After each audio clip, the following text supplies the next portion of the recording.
喂，大家好！最近日本熊害嘅話題好多人講起，有 friend 就私底下點唱，想我講下日本熊。咁我哋又跟下風，今集就嚟講下熊。戴翻個勁厚嘅頭盔先，本人並唔係呢方面嘅專家，今集只係個人閱讀分享，而且日文嘅資料係用 AI 翻譯同埋歸納，好 casual 嘅咋，所有內容並唔構成任何建議，讀者請自行加以分析同埋核實。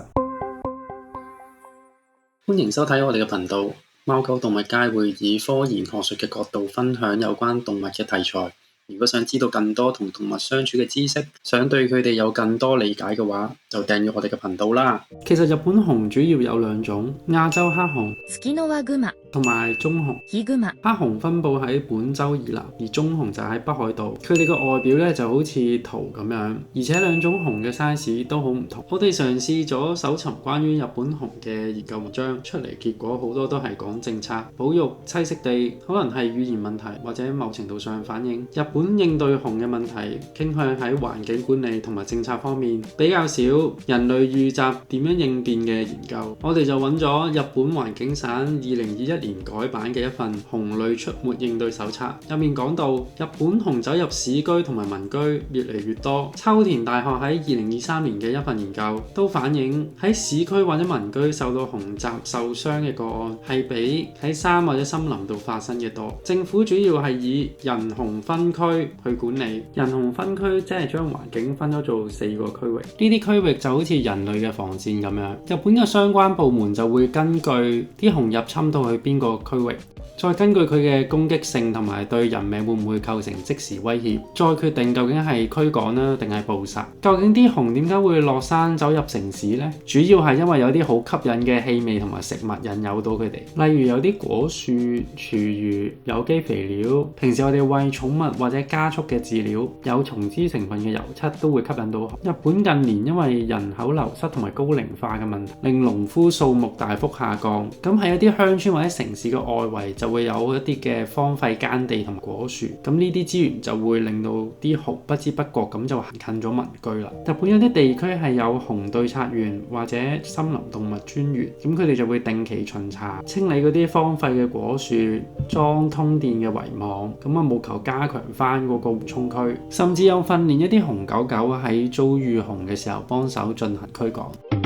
原來佢哋政府每年都會做一個叫做堅果豐胸調查，去預測壞嘅年份，即係堅果失收嘅年份。咁佢哋就叫做凶作年。咁真係凶作年嗰陣，佢哋就會發出熊出沒警報，因為日本啲熊係依賴堅果嚟增肥過冬。咁如果嗰年堅果失收冇乜嘢食，咁啲熊好肚餓就會周圍去揾嘢食，咁就好大機會會走入城入邊揾嘢食。咁就唔知今年係咪都係凶作？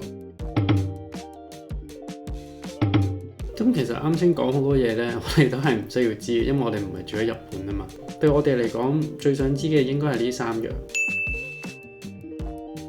根據翻日本環境省嘅2份文件，要避開日本嘅熊，最主要就係避開最高風險嘅時間。春季、秋季嘅時候就要小心，因為事故比較多。天氣惡劣同埋夜晚嘅時候，人同熊都會好難察覺到對方，咁就盡量避免喺呢啲嘅時間接近熊嘅棲息地啦。平時就 check 下佢哋嘅資料，邊度係熊嘅棲息地，同埋要去嘅地方附近有冇一啲熊嘅目擊資訊。如果真係要去熊嘅棲息地附近，咁就帶熊鈴或者收音機，個作用就係發出一啲聲音俾熊知道我哋喺度，同埋喺一啲自然界比較嘈嘅地方，例如一啲河流側根，就可以拍手嚟製造啲聲音，示意咧係有人喺度。同埋要小心周圍嘅環境，睇下有冇熊嘅痕跡，即係例如一啲爪痕佢哋嘅便便，同埋唔好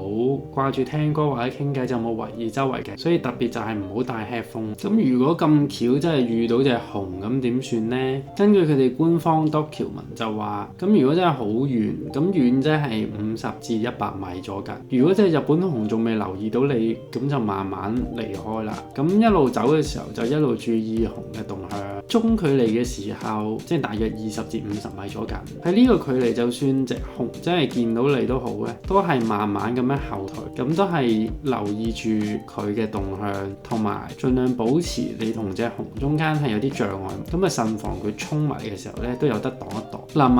萬一嘅啫，即係咁黑仔，隻熊係鎖定咗我哋，就衝緊埋嚟。咁呢個時間咧就要分究竟佢係 bluff charge 威嚇衝刺，定係真係衝埋嚟。咁官方文件就話個熊一開始衝埋嚟嘅時候，有機會只不過係下下嘅衝埋嚟，咁就會喺中間停低，同埋佢會向後騰。咁呢個時間同之前做嘅嘢都係一樣，保持冷靜，慢慢後退，同埋盡量保持你同隻熊中間係有啲障礙物，咁就可以夾一夾。若然佢真係衝埋嚟想打禍我哋呢，咁 suppose 呢個 step 應該本身做定準備嘅，咁就係用防熊噴霧就噴佢隻眼同埋鼻。咁但係就唔係人人都有噶嘛防噴霧，咁就採取一個防禦姿勢，就係趴低同埋雙手抱住頭嘅。無論邊個 step 都好，最緊要冷靜，唔好擰轉身，唔好爬，唔好大叫，留意佢嘅動向，但係唔好啤實佢。大家都可能覺得有啲奇怪，日本雖然有2款熊，但係呢份官方文件入邊似乎就冇區分黑熊同埋棕熊嘅應對方式，而且喺文件入邊政策保育棲息地嘅內容，佢哋係有列出好多嘅 reference， 即係參考資料，但係遇到熊嘅保命動作，佢哋係冇落任何嘅 reference。喺我哋做資料搜集嗰陣，發現好多網站都冇指明棕熊同黑熊嘅應對方法係咪有唔同。其實我哋揾資料嗰陣見到好多影片講點樣應對熊嘅攻擊，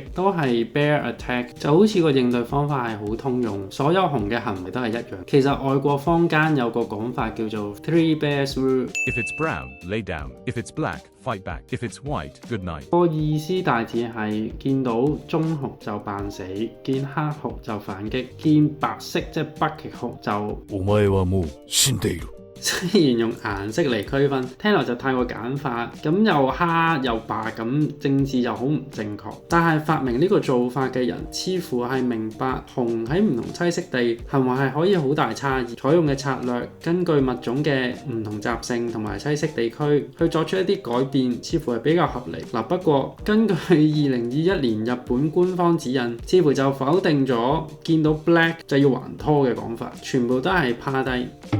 了解熊嘅習性同應對熊嘅襲擊係其實好有關係。遇到熊應該點樣做？呢啲嘢性命攸關。大家如果都知道自己會去到熊嘅棲息地附近，咁就記得做下功課，了解下當地嘅防熊資料先好。或者好似外地潛水咁，揾個當地嘅導遊，同埋留意當地熊目擊嘅資訊，避開係最好嘅。坊間有啲影片教人遇到熊襲擊嘅時候，話熊好細膽，所以要揮動雙手對佢大叫，好惡咁樣嚇走佢，似乎就揾唔到一啲指引或者研究去證實啦。留意當地嘅熊目擊資訊，經過佢哋嘅棲息地附近就唔好咁靜，整啲噪音出嚟。遇到熊嘅時候就冷靜，唔好掉頭跑，走唔甩嘅時候就趴低，保護自己嘅頭同頸。大家對內容有咩睇法？歡迎大家留言，記得讚、分享、訂閱。